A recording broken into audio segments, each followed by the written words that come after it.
Voluntary retirement తీసుకోవడానికి మరి కారణం ఉంది. నేను 2019లో తీసుకున్నాను. అప్పటికే Radhe constructions India private limited అని ఒక కంపెనీ ఫ్లోట్ చేశాడు. మా అబ్బాయి నా సన్ మిస్టర్ రాధే. అసలు మీ జీవితంలో నాకు ఎన్ని ప్రశ్నలు ఉన్నాయంటే, ఒక సివిల్ సర్వెంట్ బిజినెస్ వైపు రావడం అనేది 99% జరగదు సార్. అదే ఆయన వచ్చేసాడు. ఆయన he did his MTech and MBA. Okay. తర్వాత నా డాటర్ ఏమో రాజీవి అని ఉంటుంది.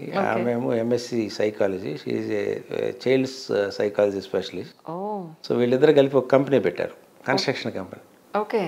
నేను అడ్వైజ్ చేశాను, మన ఇది క్యాపిటల్ ఇంటెన్సివ్ ఇండస్ట్రీ, ఇది let us not get into this, మనకు అది కుదరదేమంటే మీరు జస్ట్ సే ఎస్, మేము ఫైనాన్షియల్ ఇన్స్టిట్యూషన్తో తీసుకొని చేస్తా ఉన్నారు. Good, they are doing. కానీ చాలా బాగా సక్సెస్ఫుల్గా చేస్తున్నారు. అవును, చేస్తుంటే ఆ టైంలో 19 టైంలో 18 ఎండ్లో స్కోప్ చాలా పెరిగిపోతుంది. So where he is required to maintain finances, accounts, chartered accounts, ఇవన్నీ రావాల్సి వచ్చింది. At that point of time Radhe మీరు ఇక్కడికి వచ్చేయండి, మాకు కూడా అసిస్టెన్స్ ఉంటుందంటే then I resigned and joined him. అక్కడ చేసిన అదే పని. అట్లీస్ట్ అంటే వాళ్ళ ఫ్యూచర్ కోసం మీ జాబ్ని వదులుకుని వచ్చినట్టే వచ్చాము. బట్ నేను వచ్చిన తర్వాత ఇంక it's a company vertically grown. So చాలా ఇంప్రూవ్ అయిపోయింది. కానీ ప్రజలకు మీరు సేవ చేయాలని అనుకుంటే మీ దగ్గర ఉన్న ఎంతో కొంత ఫండ్తో సిఎస్ఆర్ కిందనే మీరు చేసుకుని ఉండొచ్చు. కానీ వై అధికారం, వై రాజకీయాలు అంటే ఏం చెప్తారు? ఇది ప్రజలకు సేవ చేయడం అనేది నేను సర్వీస్లో చేరినప్పటి నుంచి చేస్తున్నాను. అవును, మీకు ఐడియా ఉంటుంది. Doctor BR Ambedkar pay back to society అనే ఒక ప్రిన్సిపల్ తీసుకొని మేము వచ్చాం కాబట్టి ఎంతమందిని చదివిద్దాం, ఇక్కడ ఎంతవరకు హెల్త్ ఇష్యూస్ సెటిల్ చేద్దాం చేస్తూ వచ్చాం. అంటే స్మాలర్ స్కేల్. తర్వాత బిజినెస్లోకి వచ్చిన తర్వాత, కంపెనీలోకి వచ్చిన తర్వాత కొంచెం మీడియం సైజ్ చేయగలిగాం. But I want to do it at a larger scale. So అప్పుడు గవర్నమెంట్ ప్లాట్ఫామ్ ఎందుకు వాడుకోకూడదు? మన స్తోమత చాలినప్పుడు గవర్నమెంట్ ప్లాట్ఫామ్ వాడుకుని, గవర్నమెంట్ బోల్డ్ అండ్ స్కీమ్స్ ఇస్తుంది మార్జినలైజ్ సెక్షన్స్కి. అన్నింటిని మనం ఎందుకు వాడుకోకూడదు, ఎందుకు వీళ్ళకి చేయకూడదు? మనకున్న కొద్ది గొప్ప అవకాశాన్ని వీళ్ళకి ఉపయోగిస్తే బెటర్ అవుతుంది. నేను ఒక్కడనే ఏదో బిజినెస్ చేసి if I earn big money and go, then what is the use of that? కానీ మీకు సీట్ ఇవ్వడానికి మిత్రధర్మాన్ని పక్కన పెట్టి మీకు చాలా వెయిట్ చేసి తర్జన భర్జన పడి కూటమిలో ఒక కలహాలు ఒకలాంటి మంటలు చెలరేగిన తర్వాత థర్డ్ లిస్ట్ లో మీ పేరు వచ్చింది అని చెప్పనేది అంటూ ఉన్నారు. ఇది లేదు, అది ఎలా వచ్చిందో తెలియదు. కానీ సార్ నాకు సీట్ ఇవ్వడానికి నేను బాపట్ల సీట్ అడిగానండి. అనుకున్నారు బాపట్ల సీట్ అడిగాను. ఆయన ఎప్పుడు నాకు ఇస్తానని చెప్పలేదు. నేనే ఏదో టెస్టింగ్ వాటర్స్ లాగా అసలు నేను ఎంత పెద్ద కాన్స్టిట్యుయెన్సీ అడుగుతున్నాను, whether I have any capability to organise things, లేకపోతే అసలు ప్రజల్లోకి వెళ్ళగలనా, can I go penetrate into people, అసలు నేను ఎవరిని కొత్తగా అనే విషయం చూడటం కోసం నేను have organised a meeting in Bapatla. I think జనవరి సంక్రాంతి ముందు, ఒక వితౌట్ ఎనీబడీ సపోర్ట్. పార్టీలు ఎవరు వద్దని చెప్పాను.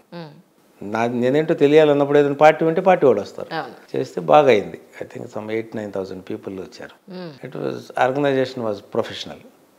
నేను said okay we can do this అని అప్పుడు బాబు గారిని అడిగాం, సార్ ఇట్లా నేను ఇంట్రెస్ట్ ఉందానంటే నాకు ఇది వేరే పర్పస్తో ఉంది, ఎనీవే చూద్దామని అన్నారు. కానీ ఈ నెవర్ ప్రామిస్డ్ మీరు పని చేయండి అని. కానీ అసలు హీ నెవర్ అటర్డ్ ఎనీథింగ్. చూద్దామండి, but I have some other consideration for this అన్నారు అంతే. తర్వాత ఇంకా నేను చేస్తానే ఉన్నాను. ఎనీవే చూద్దాం, మనం ప్రయత్నం లోపం ఉండకూడదు కదా అని చేస్తా ఉంటే అప్పుడు ఓ ఫైన్ డే ఇంకా డిసైడ్ అయ్యేటప్పుడు మళ్ళీ నేను వెళ్ళి, సార్ వెదర్ ఇది సాధ్యం అవుతుందో, సాధ్యం కాకపోతే ఇట్స్ ఓకే, నేనేం నాకు ప్రామిస్ చేయలేదు, నేనేదో చేశాను, పార్టీ కోసం చేశాను, మేమేదో అభిమానం చేశాను అనుకొని I continue my business, there is no need, obligation లేదండి అని అన్నాం. లేదండి, మీరు మా ప్రమేయం లేకుండా మీరు చాలా చేసేసారు, కాబట్టి I want you in the party, నా కాన్స్టిట్యున్సీకి వచ్చేయండి అని ఇక్కడ తీసుకొచ్చాను. చిత్తూరుకు వచ్చేసేయండి, బాపట్ల సాధ్యం కావట్లేదు కాబట్టి మీకు ఇక్కడికి ఇస్తాను అనేది. And it came in first list. Okay. కూటమితో తర్జన భర్జన ఏం లేదు. And it was predetermined by Babu garu. Okay.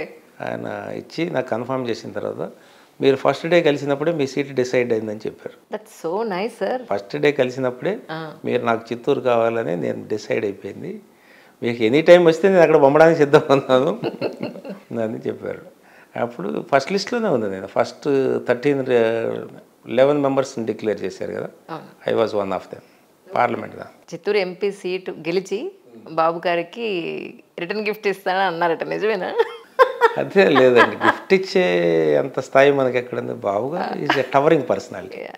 మనం ఆయన తలుచుకుంటే దానికంటే మీరు విధంగా చూడవచ్చు. ఇక్కడ గెలిచి మన ప్రయత్నం ఉండదండి. ఇక్కడ మీరు విధంగా అడిగితే మిమ్మల్ని ఎట్లా పొలిటికల్ యాక్సెప్టెన్స్ అంటే ఇక్కడ అడగండి. ఇక్కడ ప్రసాదరావు కాదండి, ఎనీ సుధాకర్, వెంకయ్య, సుబ్బయ్య ఎవరు వచ్చినా వస్తే ఈ చంద్రబాబు నాయుడు గారు పంపించారు, ఈజ్ ఏ టీడీపీ క్యాండిడేట్ అనేది క్యాడర్ వెల్ ఎస్టాబ్లిష్డ్ ఉంటుంది. The moment you come they receive like ఈ ఎంపీ అభ్యర్థి అంతే. ప్రసాదరావు ఇమ్మెటీరియల్. బాబు గారు పంపించారు, టీడీపీ క్యాండిడేట్. కాకపోతే ఒకటి సార్, చిత్తూరు ప్రజలకి మీతో ఇంతసేపు మాట్లాడిన తర్వాత నాకు అనిపించింది ఏంటంటే, మీరు చూడని డబ్బు కాదు, మీరు చూడని అధికారం కాదు, మీరు చూడని ప్రోటోకాల్ కాదు. సో మీకు ఇదేం అక్కర్లా. మీకు కావాల్సిందల్లా చిత్తూరు ప్రజలకు అన్ని సఫిషియెంట్ గా చేయాలనే ఉద్దేశంతో మీరు రావడం ఇక్కడ ప్రజల అదృష్టం అంటున్నాను. వచ్చినప్పుడు వాళ్ళు ఇన్స్టెంట్గా పార్టీ మనిషిగా రిసీవ్ చేసుకున్నారు. కానీ నేను వచ్చిన తర్వాత ఇప్పుడు ప్రసాదరావును కూడా చూస్తున్నారు, ఒక వ్యక్తిగా చూస్తున్నారు.